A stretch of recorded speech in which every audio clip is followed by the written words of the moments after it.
yesterday. He's been there for a while, since shortly after the Super Bowl. He is expected to be there for a while, and obviously the Rams and Puka Nacua are trying to get him the help that he needs at this point in time. Obviously, there are a whole lot of issues tied to this on the field, off the field. He was involved in a case on New Year's Eve where he was accused of biting a woman. She filed a lawsuit against him.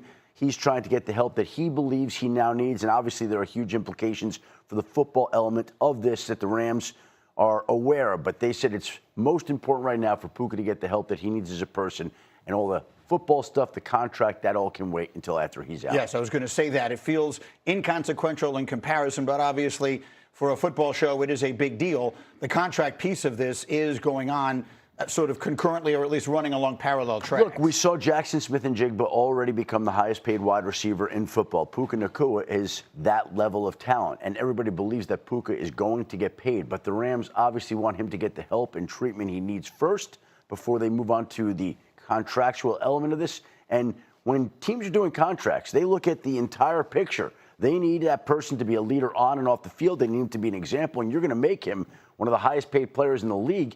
Give him $40+ million. You need to make sure that that person is going to be handling himself the right way. Okay, so we'll keep an eye on that, obviously. As there's further information, we will let you know. In the meantime, the NFL owners are wrapping up their meetings in Phoenix. And maybe the most interesting thing here was Jerry Jones telling reporters that he has long-term plans in mind for George Pickens, but saying there have not been any negotiations regarding a deal. And I'm going to read you very specifically some of the quotes that he has here when he refers, Jerry Jones says, referring to the franchise tag, quote, "That's part of what you sign up for in the NFL. The franchise tag is there for a purpose. It's to benefit the process to go ahead and put your team together. We are availing ourselves of it." So it sounds to me like Jerry Jones is absolutely planning to see George Pickens play this year on that franchise tag. And if that is the case, I think we're looking at a situation here that has a lot of elements to it that make it a potentially troubling situation. Now, let's start by saying that if the two sides can reach agreement on a long-term deal, all that goes away. Right. George Pickens is happy. He's playing there under a long-term deal, and there are no other issues. But as it is right now, he's under the franchise tag. He's not going to sign the franchise tag anytime soon, which means he's not going to be at the offseason program because, number one, he's not allowed to be, and number two, he wouldn't want to be. They have until the middle of July to work out a long-term deal. If they cannot work out that long-term deal, then I would assume we wouldn't see George Pickens for the better part of the summer, maybe until shortly before the start of the season. He's not going to want to miss any paychecks that are well over $1 million a week. So we could expect to see him again shortly before the season, not taking part in the offseason program, maybe missing most of training camp.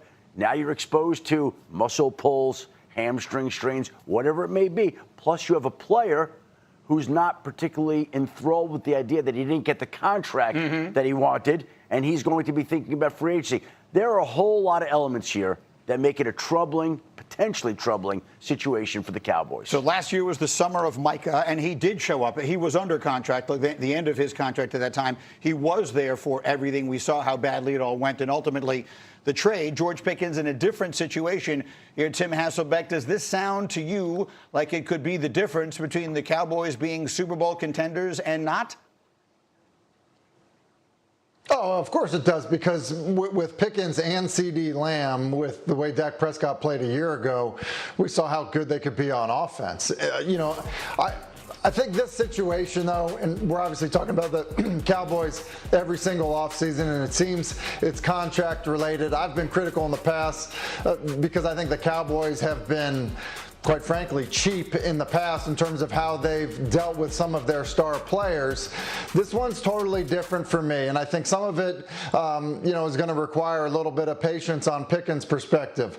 Look, he was shipped out of Pittsburgh because, basically there was some kind of just maturity issues in Pittsburgh, and then he goes and has a career year in Dallas. To think that you're going to become one of the highest paid, players at your position after 1 year in Dallas, I don't think is really fair for the Cowboys to kind of agree to that. And so I do think that Pickens, while he may not love the franchise tag, that he's, staring at playing on, some of it is his own doing in Pittsburgh of why he's in that situation. And so in some ways, or in a lot of ways, I side with, kind of Jerry Jones's posture in this situation.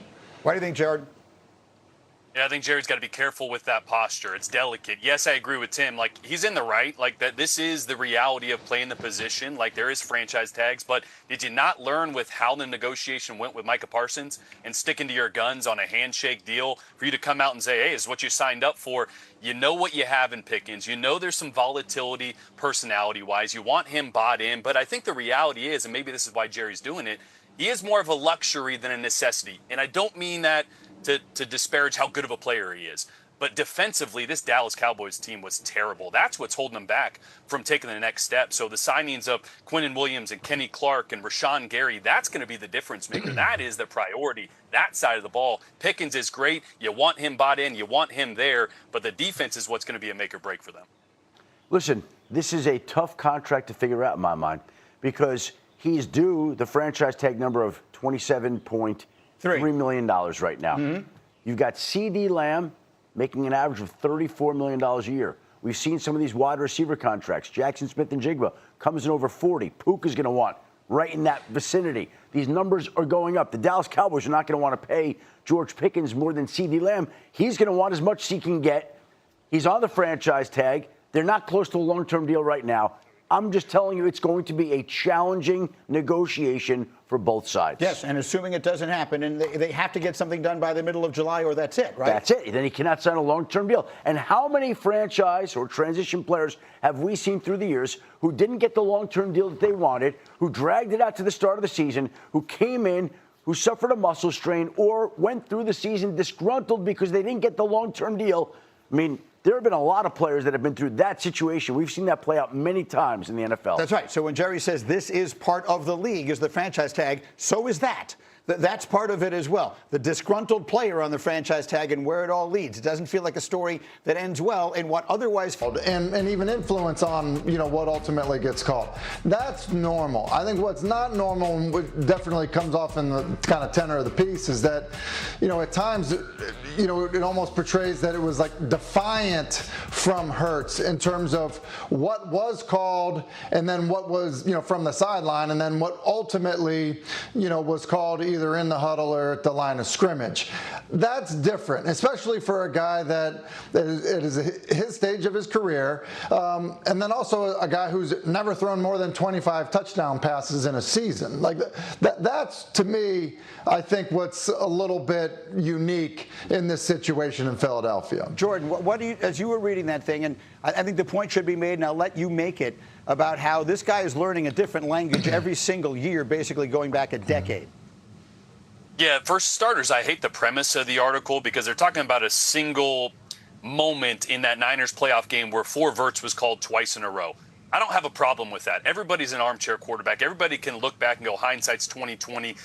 Verts is a play that can look completely different on any different coverage. If you have too high, you're going to go with Bender with some hole shots. If you got a cover 4, you're going to have comebacks in 2 seams. If you got man coverage, you got 4 guys with man beaters. I don't dislike the play call, but you're right. It has nothing to do with that. It has to do with the fact that the offense got stale. Why did it get stale? Well, because they've had a different play caller every single year. The only year they had continuity was Shane Steichen. Jalen Hurts was 14-1 as a starter, and they went to a Super Bowl. He's had 11 different play callers dating back to his time in Alabama in 11 years. They need a system that Jalen Hurts trusts, because right now I think he trusts his eyes and what he's seeing, as he should, and making adjustments in real time. And when you lose, people question it. When you win, they don't. I think that's what the issue is. Here's the way I view it. For whatever reason, Jalen Hurts has become the focal point of a whole lot of attention, primarily negative attention. I'm not sure I understand exactly why. I'm not in the building on a day-to-day basis, so obviously I don't know the reality of it. Here's the part of it that I think is most interesting, and for that I turn to you, Schefter. Whatever is going on with him and A.J. Brown, right. The question is, does it come to a head? You watched them play last year. I found myself thinking, there's no way A.J. Brown is still on the Eagles next year. Well, every day that goes by, we're getting closer and closer to next year. So what should we be thinking? Well, Tim mentioned the number of people in Philadelphia speaking about Jalen Hurts is alarming. The number of people speaking at ESPN about Tim Hasselbeck also alarming. But we go on and talk about A.J. Brown moving forward into the future. Fair. And when it comes to A.J. Brown, here's the situation. Everybody's pointed to his relationship with Jalen Hurts, how that's been impacted. And it's a situation where I think people still believe a trade is in play. But the Eagles don't want to make that trade until after June 1st because of the cap ramifications. We are on April 2nd. Between April 2nd and June 1st, a lot can change. The one team that has continually been interested in A.J. Brown is the New England Patriots. And we don't know whether the Patriots are going to draft a wide receiver in the draft 3 weeks from tonight. We don't know if they're going to add another wide receiver. We don't know if their need will be different, but we do know that Mike Vrabel has openly talked about A.J. Brown, would love to have him, and the Eagles have been open, if they get the right offer, to moving A.J. Brown. So will that happen 2 months from now? There's certainly the possibility it will. And a lot of people point to that relationship